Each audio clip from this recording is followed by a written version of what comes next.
Summer is when my patio looks its very best, with the warmer weather and the long balmy evenings encouraging me to be outside for much of the day, pottering, watering or simply relaxing. So I grow a wide variety of plants, especially in patio pots, to produce long-lasting displays of colourful and eye-catching plants. And to achieve this you really need variety. A wide variety of different plants of varying sizes and habits in pots and containers that also add to your display. In this video I'll be sharing ideas for my favourite patio plants, some for flowers like Pelargoniums, Lilies, the summer hyacinth, and others for their foliage appeal like my lovely collection of hostas in pots. I also grow a range of succulents like Aeoniums, Echeveria, sempervivums and hardy perennial sedum in pots, as these all love a sunny position in the summer and require very little care and attention. But I've also got some shrubs in pots to provide the height and bold structure as a backdrop to my displays. By high summer my pots are looking glorious. I've got big pots of the pineapple lily, Eucomis bicolour. Hostas are looking glorious. This is Hosta Franci with a white edge to its green leaf. And ornamental grasses are worth considering. Imperator rubra, the Japanese bloodgrass, looks ideal. Agapanthus are also perfect in pots. I've got big ones and small ones like this double white double diamond in a pot. And for height and impact, Miss Sari, the hydrangea with double pink flowers at the back of the display, a lovely Alstroemeria sunshine at the front, and another big bold pot of blue storm agapanthus. It's nice to try something different, and I grow some more unusual bulbous plants like the pineapple lily, Aloha Nani, a dainty Eucomis that produces these pink spikes of flowers, each with a tuft of green leaves at its tip resembling a pineapple, hence its common name of the pineapple lily. There are a group of plants we collectively call summer bedding, and these are mainly tender plants which are really valued for their ability to produce a succession of blooms, and so they flower over a really long period. Some need more of a helping hand than others to maintain their flowering performance, with deadheading becoming a regular summer routine, but more on that later in this video. Many summer bedding plants can be planted directly outside in your garden beds and borders, but for gardeners it's their ability to thrive in pots, baskets, in window boxes that makes growing them so rewarding. And we can create different displays around the patio and garden, adorn our walls, our fences and pergolas with colourful trailing displays, or move the pots around as the mood takes you, rather like rearranging the furniture in your home. And if you're planting into pots and baskets, you need to remember that even the best quality compost only provides food or nutrition for a limited time before it runs out. And then it's up to you, the gardener, to provide more by feeding with a suitable plant fertiliser. Regular feeding through the season makes sure your plants have all the nutrients they need to grow, flower and flourish. And these patio containers only hold a limited volume of compost too. And limited compost means a limited quantity of water for the roots to take up and support growth. So choosing good quality compost, perhaps one with added loam-based join-ins, or one specifically formulated for summer pots that locks in more moisture, are important considerations.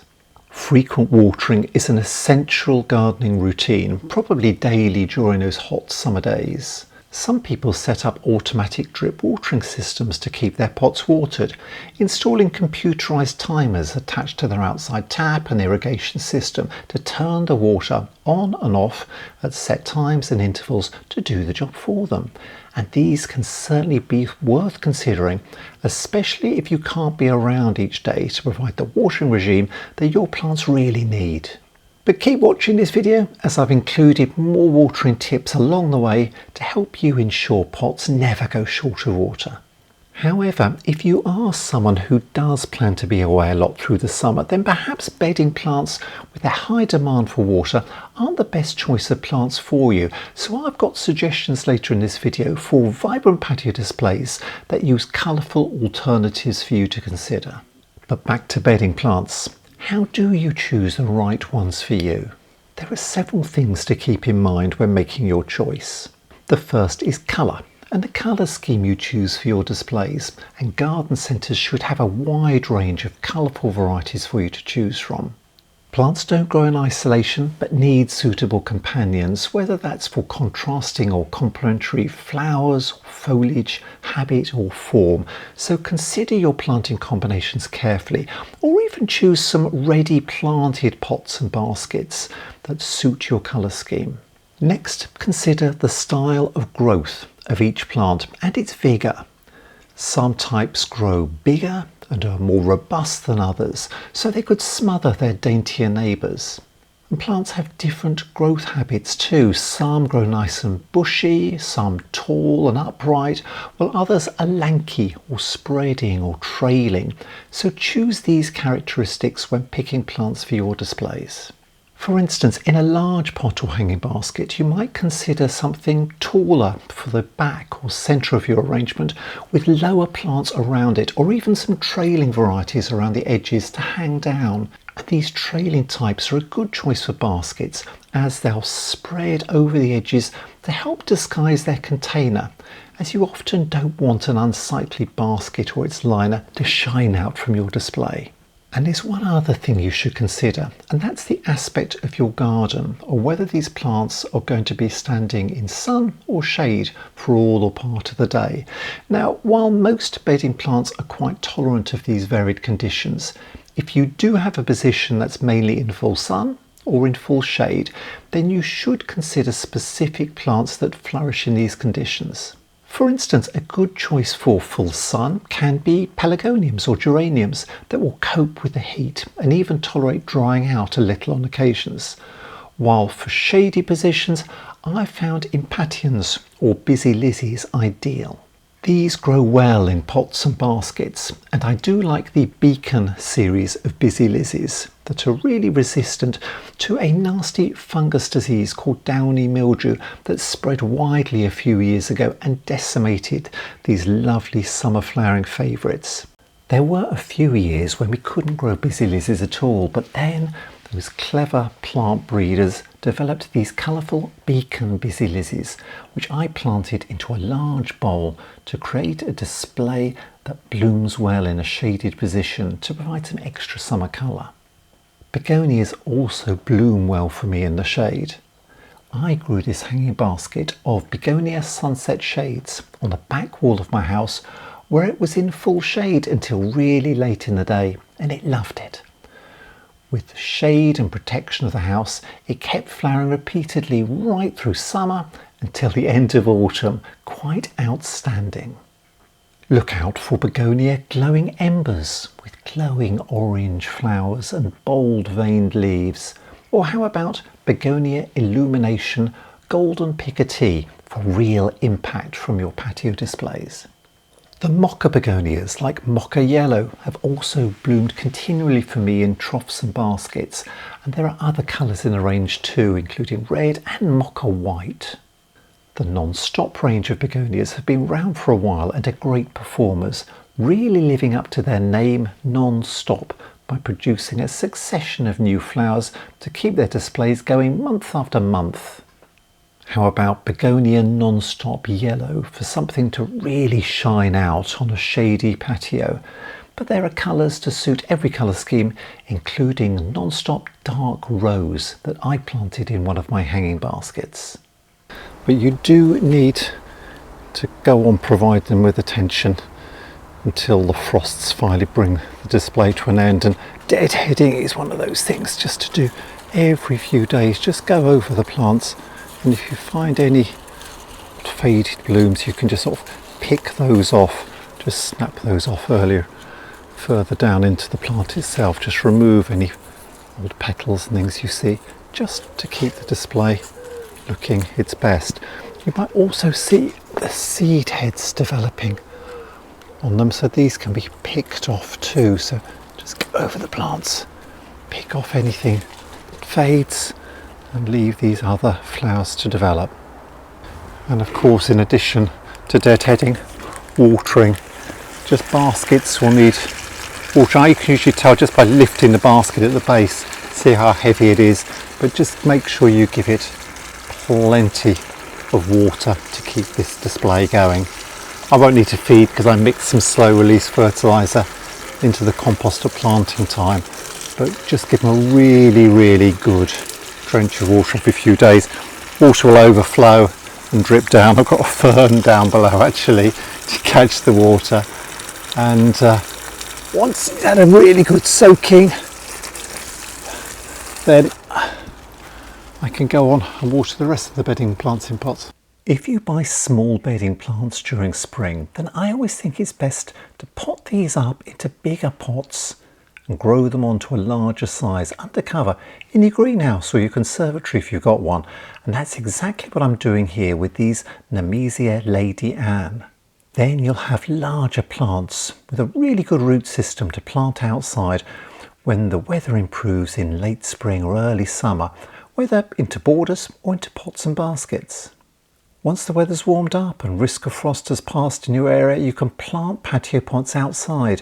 I've chosen a terracotta pot about 14 inches wide, which is large enough to hold about 6 plants, 1 in the middle and 5 around it.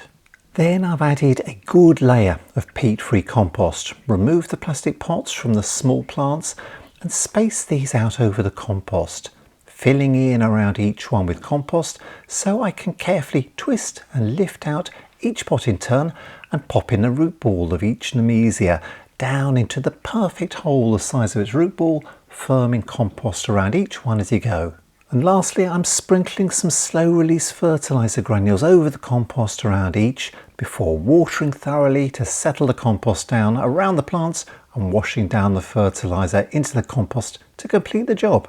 You'll find a good range of Nemesia available in garden centres, like this deep burgundy coloured variety, the sumptuous rich bluey purple myrtle with ruffled edges to its petals and delicate fragrance, the striking bicolour evening dusk with purple petals and bold yellow eye, or the peachy pink and yellow peaches and cream with deeply fragrant flowers that attract bees. All these varieties of Nemesia flower profusely throughout the summer too.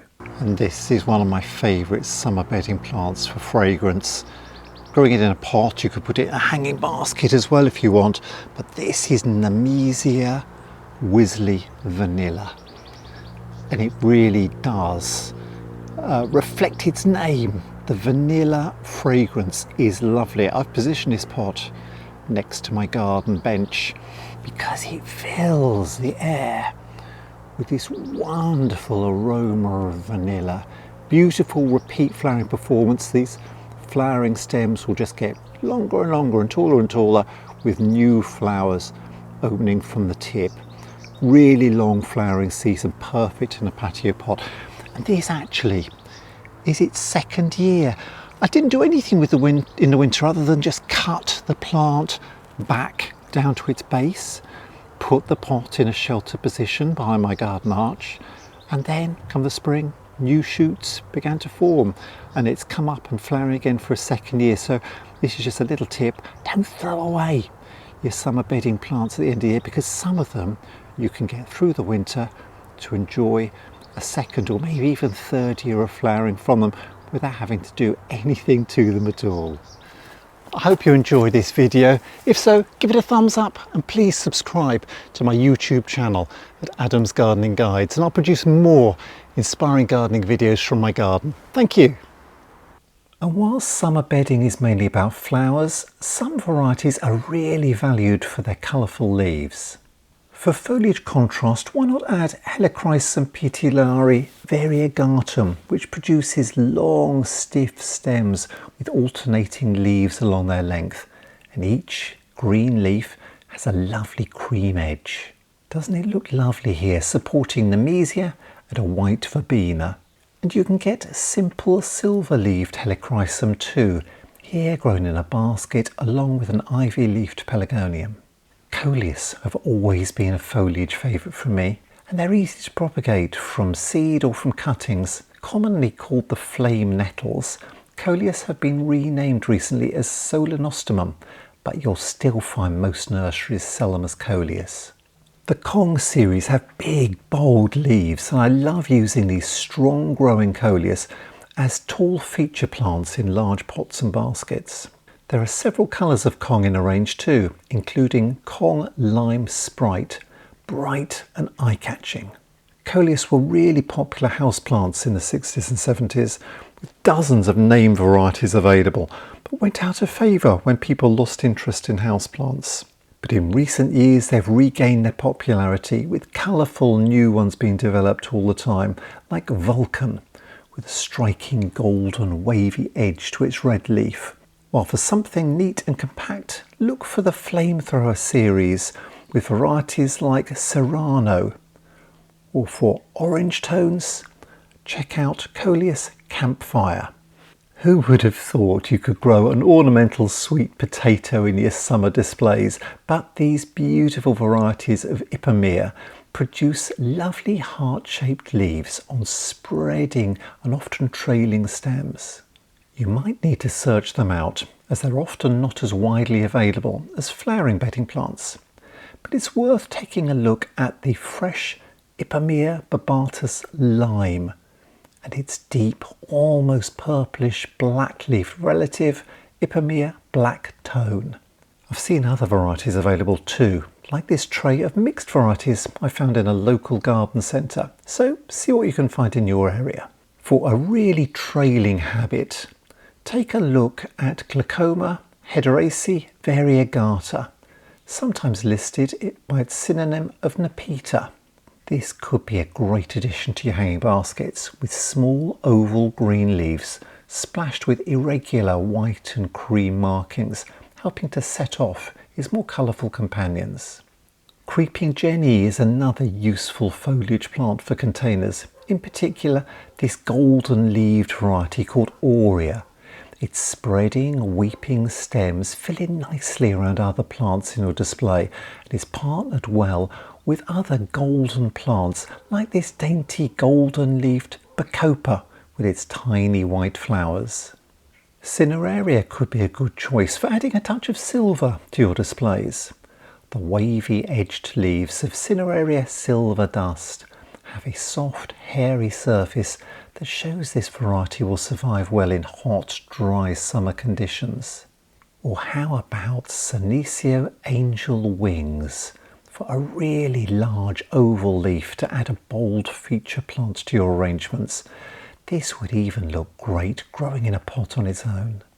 Variegated Lamium, sometimes called dead nettle, also has a lovely silvery sheen to its heart-shaped leaves and grows in to fill in around nicely with other plants in basket displays, like here with some Cineraria and Verbena. But back to the blooms. Osteospermum Blue-Eye Beauty really catches the eye, doesn't it? This variety shone out from others when I spotted it at my local garden centre, and I knew it would look striking in my summer patio displays. I bought small plants earlier in the year so I could plant them into their larger summer pots and grow them under my greenhouse to get them well established. I chose this terracotta pot, putting a good layer of gravel in the base to provide drainage, lining the sides with pieces of old compost bag to help reduce water loss through the sides, then adding peat-free compost to the pot. I also mixed in a handful of slow-release fertiliser granules. I used my old trick of using the empty plastic pots as moulds, filling in around them with compost and then dropping each plant's root ball down into the holes, topping up with more compost so the surface layer sits just below the rim of the pot, then watering thoroughly. I've then grown it on, under cover, and moved it outside when all risk of frost has passed in my area. As with other summer patio plants, I water them first thing in the morning before the heat of the sun has built up, starting by watering from the top so the water can soak down through the compost, and I stand the pots in a large saucer of water that I can also top up in the morning to provide a good supply for them to use during hot weather and ensure they don't dry out. deadhead regularly through the summer to not only remove these withered old flowers and stop them ruining your display, but also encourage new flowers to develop to keep the display going well into autumn. Osteospermum are sometimes called Cape Marguerites, and I've discovered a new highly coloured series called Senoritas with a compact habit and lots of colours to choose from, including this lovely orange Valencia, the bright yellow Kiki, pink banded Quinty, and fiery Lucia, with lots of other colours too that all love a hot position in full sun.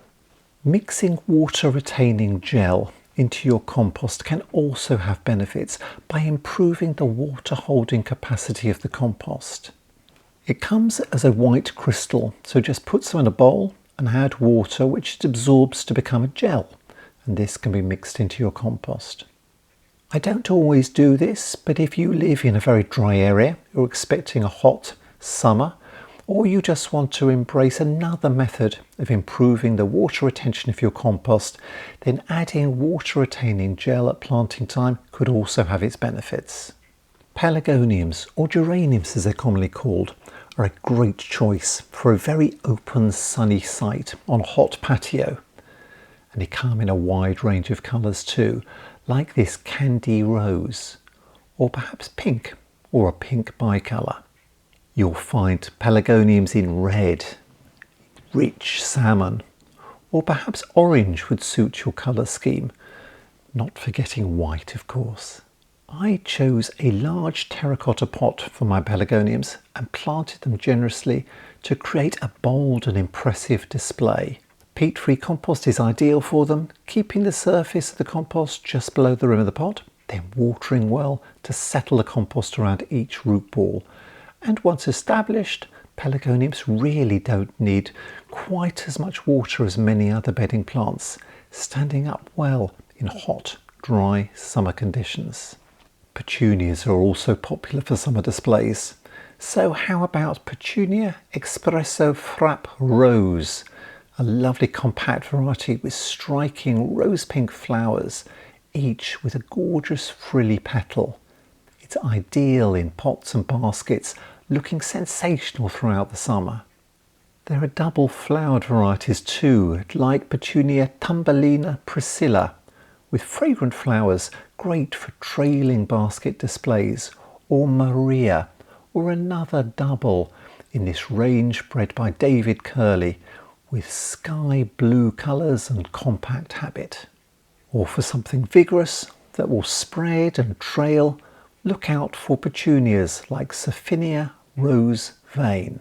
There are lots of petunia colours to choose from, and Petunia Bee's Knees is one of the best yellows available, holding its colour well and flowering repeatedly right through the season with very little attention needed. However, I can't say I'm a fan of some of the new varieties introduced in recent years.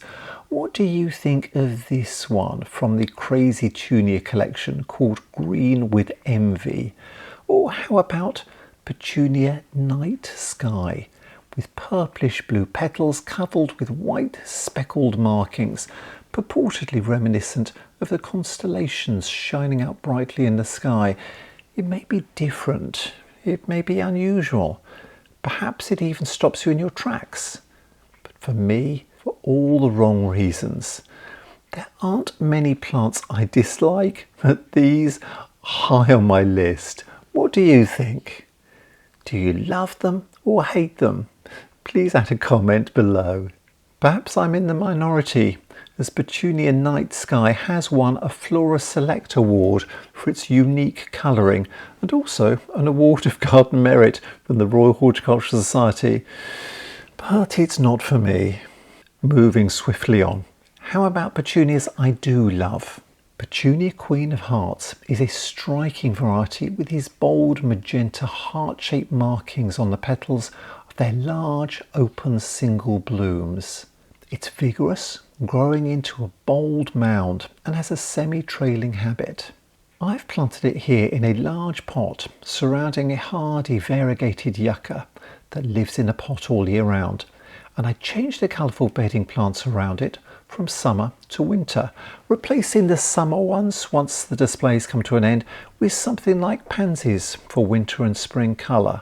So the yucca stays in the pot as a bold architectural plant all year round, but the display changes by the addition of summer or winter bedding plants. The display will need some regular attention through the summer, deadheading to pick off faded flowers to prevent them forming seed heads, encouraging further flowers to form and keeping the display looking neat and tidy. You can even pinch back some of the long lanky shoots if you want, to help control the shape of your display and encourage branched side shoots to develop from lower down on the stems. Thanks for watching. Please do give this video a thumbs up and subscribe to my channel at Adam's Gardening Guides. Thank you. And if you like the colour of Queen of Hearts, then do check out its companion, Petunia King of Hearts, with an attractive white star and pinkish red hearts on its petals. Just one thing I've noticed, the colour does change depending on the weather. With that said, you can't beat royalty in your borders, can you? Calibrachoa are daintier than larger flowered petunias and are known by various names like million bells or super bells.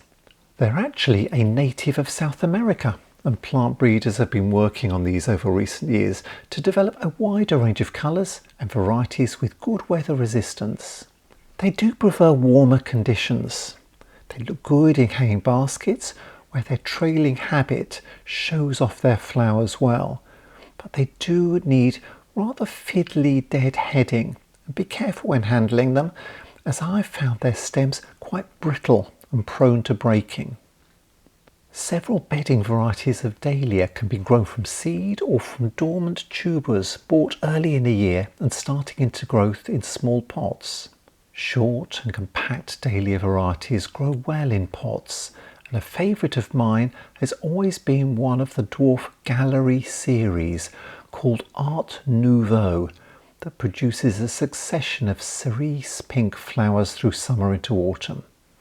You can find growing Dahlia plants in garden centres through spring and early summer. This year I'm growing Dahlia Maxi Stardust Pink, a single flowered variety with a ruffled centre. It has lovely purple pink petals surrounding these intriguing spiky ruffles. Quite unusual and ideal for a pot, as it grows to about 12 to 18 inches in height and claiming to produce a non-stop display of flowers, which I'm really looking forward to. In the autumn, before frost strikes, I'll simply move the pots to my unheated greenhouse, reduce watering, then let the tops die down naturally for the winter, leaving the tubers in dry compost in a frost-free position over the winter, and then in the spring I'll knock them out of the pots, clean off the old compost, and I'll repot those Dahlia tubers into fresh compost in early spring and start them off into new growth to enjoy next year. Dahlias really suit a tropical or exotic patio style, and there are varieties in lots of bright, brash and vibrant colours. Dahlia Piccolo Yellow produces lots of small yellow flowers, and they look great partnered with Piccolo Orange, which has a delicate light stripe marking down each petal, surrounding a group of golden stamens of its centre. For something a little taller, how about Dahlia Temptation Golden, brightly coloured and with a long flowering season. Try partnered with Temptation Red, which grows to about 20 inches in height and has good tolerance to summer heat. Dahlia Labella Medio Fun Pink Blush has almost velvety pink petals, and there are lots of other dahlias to choose from too. I've grown a number of clematis in patio pots over the years, and this year on my patio I've got a variety called the Countess of Wessex, which is coming into full flower around about the middle of May. This will go on flowering into June. I've trained it up a little support in this terracotta pot, planted one plant in the pot in the centre, put the frame over the top and trained it up. It's been in here for a few years now. Just needs to be pruned in the winter down to about 6-8 inches from the level of the compost, so you'll get new shoots coming up, and all of this growth has come up this year. Plant them in a nice deep pot so that the roots have got plenty of compost to grow down into, and I just choose a good multi-purpose compost, hopefully one which has got some loam in it, and preferably a peat-free one if you can get it. And these plants grow really strongly. This variety, the Countess of Wessex, was bred by Raymond Everson, and it's one of his Boulevard series of Patio Clematis. Quite a lot of different colours in the range, so check out the Boulevard Clematis. They stay quite short and compact. This variety will grow to about perhaps 4 foot or so in height, so it won't romp away. It's great in a small garden. You could just grow it in one of your borders with a little bit of support, or let it scramble over some of the neighbouring plants and shrubs, but in a pot it will just need a short support. Next to it I've got a variety called Bijou, again bred by Raymond Everson from Guernsey Clematis, and it's one of his Tudor Patio series. It's even smaller. It will grow to perhaps a couple of foot in height. I have given it again a little bit of support to take it up, but if you put it in a tall pot, you could just let it scramble down and tumble over the sides. Looks really natural, and an attractive flowering feature for the patio. Bijou again has a really beautiful flower, and so I'm sure you can find one of these compact clematis which will suit your own colour scheme. Clematis in pots will need feeding. Sometimes I'll scatter some slow release fertiliser granules on the surface of the compost, just mix them a little bit, so every time you water from above you're actually watering those fertiliser granules and diluting the feed and going in. Otherwise, just give them a liquid feed. High potash feed is fine. A good balanced fertiliser to encourage good strong roots, leaves and flowers would be good, but something with a lot of potash in it to encourage good flowering. And on a daily basis now, we're coming into summer, I tend to water them from above so that the water will soak down into the pot itself, and then I leave the pot, especially things in terracotta pots, standing in a saucer of water during the day. Lots of people ask when in the day you should water. I wouldn't water in the height of the day unless you really have to. You can top up the saucers in the height of the day, but try not to wet the leaves as you move through into the scorching sun of a summer's day. So again, with the little bijou over here, water from the top so that the water will just soak down, especially if you put some fertiliser in the pot, and leave the pot standing in a saucer, a reservoir of water, and the plant can take this water up during the day, so it's got that extra reservoir. It just means that once the compost starts drying out, it will soak up the water from the base and keep it well watered. Very easy to care for, very easy to look after. So if you find any of the Boulevard or the Tudor, any dwarf growing varieties of clematis available in garden centres near you, or buy them by mail order, then certainly worth considering these to develop your own flowering patio feature. This is a new variety of Alstroemeria I've bought this year called Havana. It's a dwarf compact growing variety in the Alstroemeria Itacantia series. I've got this in a pot, just a small pot, this must be about 14 inches wide. I put 3 Alstroemeria plants in here, and they've started flowering gloriously. Just look at little speckles down the throats of those blooms. You know, the bees adore this variety too. Now, I bought this variety because I've got its sister down here. Just going to pop down to show you Alstroemeria Sunshine. This is another dwarf variety in the Alstroemeria Itacantia series. I've had this for probably about 4 years now. Started off with one plant in one pot, and it gets bigger every year. I divided it up, and now I've got about 3 or 4 pots of it because I've divided it up. Again, that lovely speckling on the throat. It's got a really long flowering season. It starts flowering May into June, and then it goes on producing further flowering stems right the way through to the end of the year. Do you know, I had this in flower October into November. I move the pots just to my unheated greenhouse for the winter, just to give it a bit of protection from the cold and the wet. The stems die down, and then in the spring the new growth starts, coming up through March into April, and by May time you've got the flowers starting to form, and by June you've got the first gorgeous flowers. And the bees do adore it. You'll have bumblebees visiting these flowers regularly through the day too.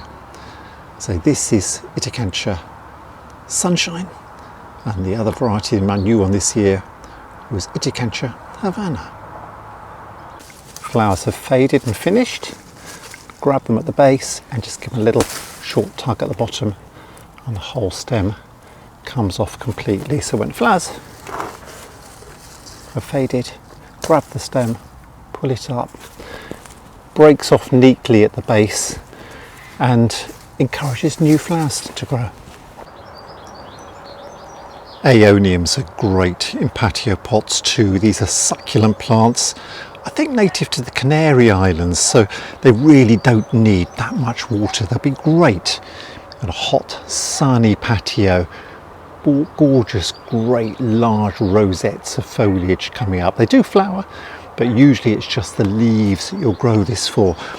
It's what I'd call a succulent, but again, I'm just moved this to my unheated greenhouse for the winter. Could move it into a spare bedroom onto a windowsill to keep it going. There's lots of different varieties of Aeonium that you can grow. I like succulents in pots, and things like, I'm just going to come around here to Sedum varieties are ideal, and this is a new Sedum which was introduced in about 2016. It actually won the Chelsea Flower Show Plant of the Year that year.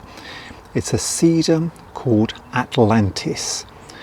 Dwarf variety, just in a patio pot here, so good on a hot sunny patio. A dainty variegated leaf, green striped down the middle, cream round the outside, and now we're coming into July. The flowers are just starting to open, these gorgeous golden yellow flowers which will be carried through July and into August. Puts on quite a show. So really you'll grow it for its foliage, but the flowers can look beautiful through summer as well. Great for a hot sunny patio. As we move through summer, through from June to July and then on into August, sometimes the main flower displays in your flower borders have come to an end. The lupins are over, the delphiniums are over, and there's a bit of a gap in flowering.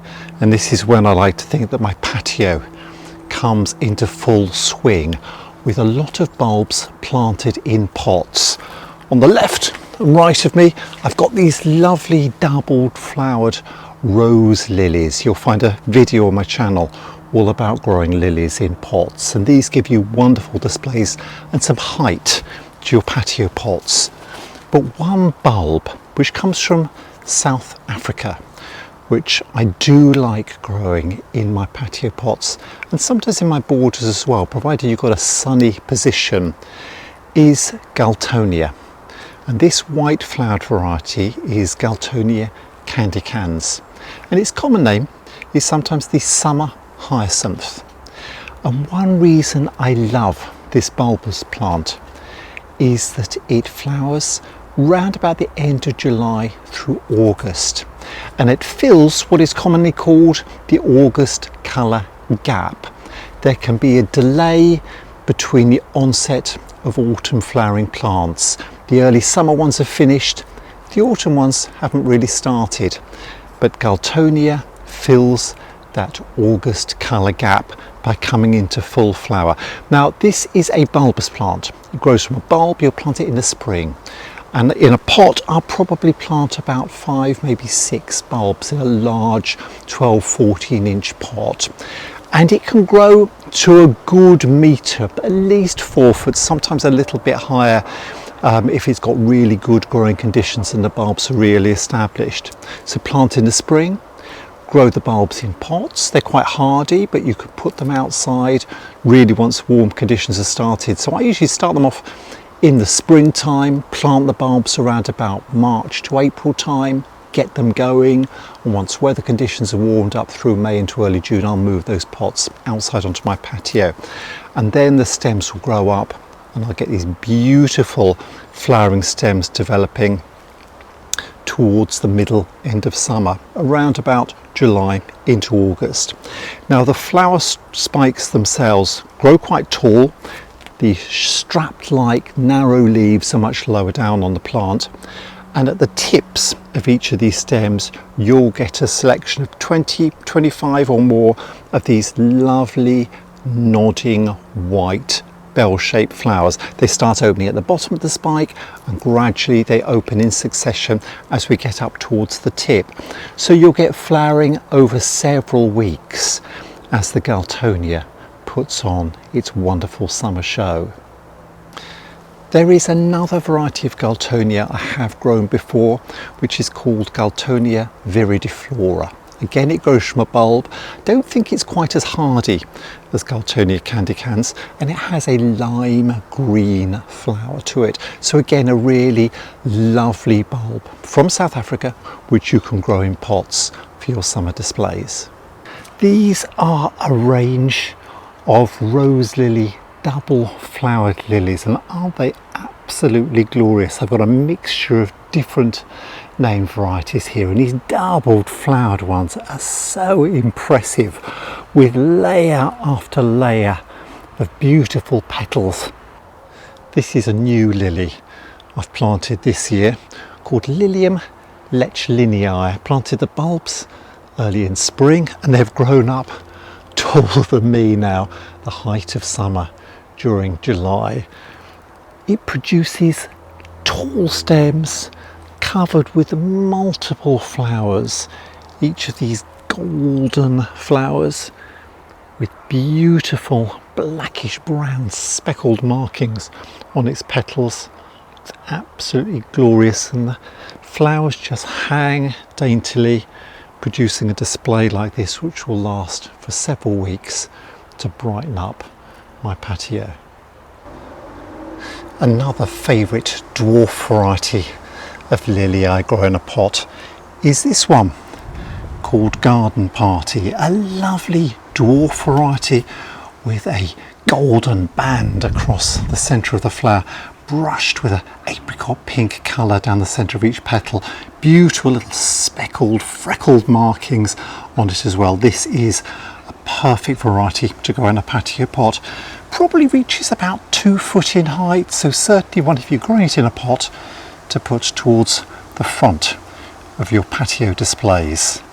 It will continue flowering in my garden here in the East Midlands through July and into early August, giving you probably 4 to 6 weeks of colour before I'll deadhead and move the pots away and let the bulbs die down naturally over the course of the coming months. One word of warning when it comes to growing lilies: you do have to be careful about the pollen. The pollen, which is produced generously on the blooms, like I said, the hoverflies do adore it, but it is poisonous to cats. So if you've got cats, be very, very careful about growing lilies, because if they get the pollen on their fur and they lick it off, it can be extremely poisonous. Now, if you do love lilies, then you can actually go over the flowers and trim off, cut off the pollen sacs, get rid of the pollen completely, and that means that the flowers will be safe. You can also do the same thing if you want to actually cut some of these lily blooms and bring them indoors to enjoy them for an indoor display. The alternative is that you can grow pollen-free varieties of lilies. Things like the double-flowered rose lily variety are very good, although even some of those can produce pollen, but the double-flowered varieties, the flowers don't open fully and therefore there's no pollen exposed, and they should be safe to grow if you've got cats around your garden.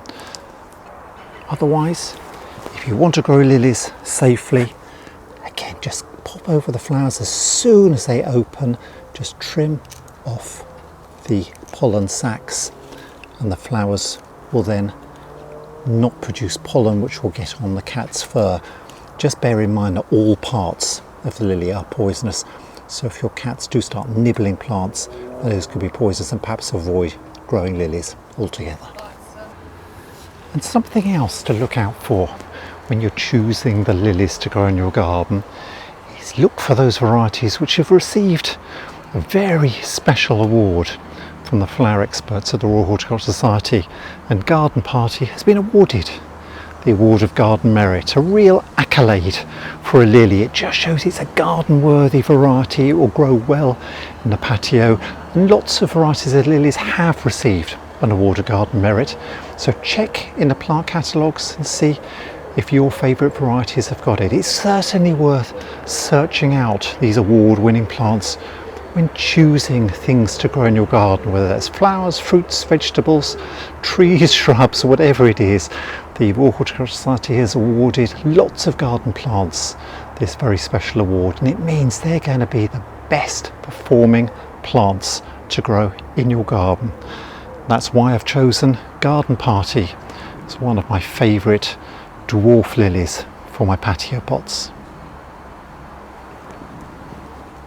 Now, as well as growing lilies in pots and the Galtonias or the summer hyacinth, I also have a selection of Eucomis or pineapple lilies in pots.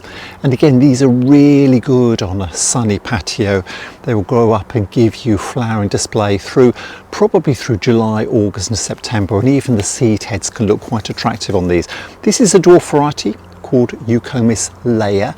I think it might have been bred from a Eucomis called Vandermeerwii, but it's a dwarf compact variety, and it has a lovely speckled stem, these beautiful heads of pink flowers, called the pineapple lily because of this little crown of leaves just at the tip of the shoot, which are reminiscent of a pineapple. So Eucomis are good in pots, whether you want a dwarf variety like this to grow in a pot to put in the centre of your garden table, or taller growing varieties. One of the most popular varieties and readily available Eucomis bulbs is Eucomis bicolour, available as a bulb to plant in the spring. Again, start mine off in my unheated greenhouse and I move the pots outside for the summer. I love this little Eucomis Leia. I bought this as a plant, and then you can pot these up every year, and the bulbs soon reproduce every year. You'll find that one bulb has turned into two and two into four, and you'll gradually find that you can split and divide those up into more than one pot. Eucomis Sparkling Burgundy is another lovely flowering variety. Grows to about 3 to 4 foot in height, needs a little bit of support through the growing season because those flower heads can be quite heavy, so it's certainly worth giving them some canes for support. And there's a host of other Eucomis that you can find, all perfect in pots, good for a sunny position and great on patios. Now, as far as pests and problems are concerned, I don't find anything causes problems with the pineapple lilies or Eucomis. I don't find they get green fly or black fly. I don't find that the slugs or snails particularly bother them, but just check them regularly and find out. However, with the Galtonias, you can find that the leaves are very attractive to slugs and snails, so I'd certainly keep an eye out for those. And maybe if you're growing them in pots, put a ring of copper tape around the pot to stop the slugs and snails crawling up the sides of the pots and reaching the leaves. But otherwise, they're pretty trouble free and will put on a lovely display of blooms in the summer. After flowering, I just tend to let the bulbs die down naturally where they're growing in the garden, and keep feeding and watering, especially things in pots. They rely on you to provide the nutrients by extra fertiliser supplements through the growing season. And then I move the pots just to a very sheltered position. My Galtonia, sometimes I'll just leave in the pot outside in a sheltered position behind my arch for the winter. Make sure it doesn't get too waterlogged though, so you might just want to turn the pot on its side. The bulbs will die down naturally, and I leave the bulbs in the compost for the winter. Or you can move them like these Eucomis to an unheated greenhouse, or maybe even into your shed. Let them die down completely. I leave the bulbs in the pots, and maybe every other year or so I'll knock them out of the pots in the spring, at about March into April, remove the bulbs from all the old compost, clean them up and replant them. They are quite hardy, but I wouldn't want to get wet and waterlogged and cold during the winter, so a sheltered position can be good for them. One other flowering bulb we might like to try is the peacock flower, or the Abyssinian gladiolus, sometimes called Gladiolus calianthus, and also sometimes listed as Acidanthera murellii. So check either both, Acidanthera or Gladiolus calianthus, and you'll find this lovely plant grows from a little corm, a bit like a gladioli. You'll plant them in the spring. If you plant them outside, they'll flower later. If you want to get earlier flowers, then plant them in pots in the greenhouse and plant the plants out into your borders later in the summer. And they'll produce long sword-like leaves, a bit like a gladiolus, through the summer, and then start flowering around about August into September time, producing these lovely heads of nodding white flowers. So they're beautiful markings on them. They'll add height to your flower border and give a nice display to add that late summer autumn colour to your garden. Now, these are not fully hardy. A bit like gladioli, you can't leave them in the soil. They'll rot off in the cold and wet of winter. You could try lifting them and storing the little corms and replanting them the next year, but even that isn't always successful. So it might be one of those flowering corms or flowering bulbs you'll buy every year, plant them up and enjoy the lovely peacock flowers, adding some height and some impact to your late summer and autumn borders. So I hope that's given you a few ideas for colourful bulbous growing plants which you grow on your patio to fill that summer colour gap, whether that's lilies, little pots of pineapple lily or Eucomis, or the lovely summer hyacinth, Galtonia candicans.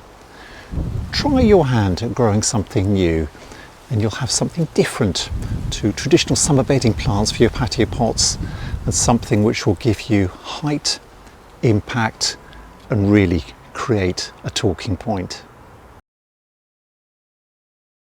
One hardy perennial I'm becoming quite a fan of, a Heuchera, often called coral bells, which refers to the dainty flower stems that develop in long succession over summer. However, it's not actually the flowers I value most, but their colourful foliage.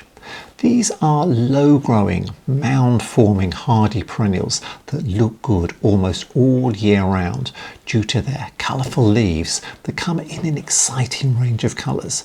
Plant breeders have really been creative developing new varieties of these lovely hardy perennials, and you'll find name varieties with colourful leaves, often variegated, speckled. There are so many that I came across a wonderful nursery called Heuchera, based in the New Forest at Lymington in Hampshire, which lists almost 200 varieties in green and peach, gold and purple, lime, orange, silver, black, and many more.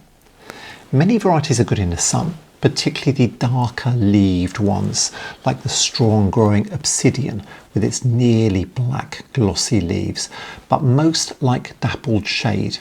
Especially paler coloured varieties, like a new one I got this year called Glitter, with silvery, shiny, almost metallic leaves deeply patterned with a network of dark veins. For an autumn-winter pot last year, I planted Heuchera Georgia Plum, which has lobed purplish pink leaves with deep purple veins. But there are dozens of varieties of Heuchera to choose from to suit any colour scheme that you might have, such as marmalade with orangey leaves, silver gumdrop with broad silver leaves, the deep moody foliage of forever purple, or an interesting new variety called frilly with ruffled leaves in golden amber, caramel and red. It's got dense, sturdy habit, grows to a height of about 30 centimetres, so it's perfect in a pot. And as always, the plant breeders have had fun crossing Heuchera with Tiarella to breed varieties called Heucherella, like the lovely kimono, with pronged, pointed, silvery green leaves marked with bold, dark midribs.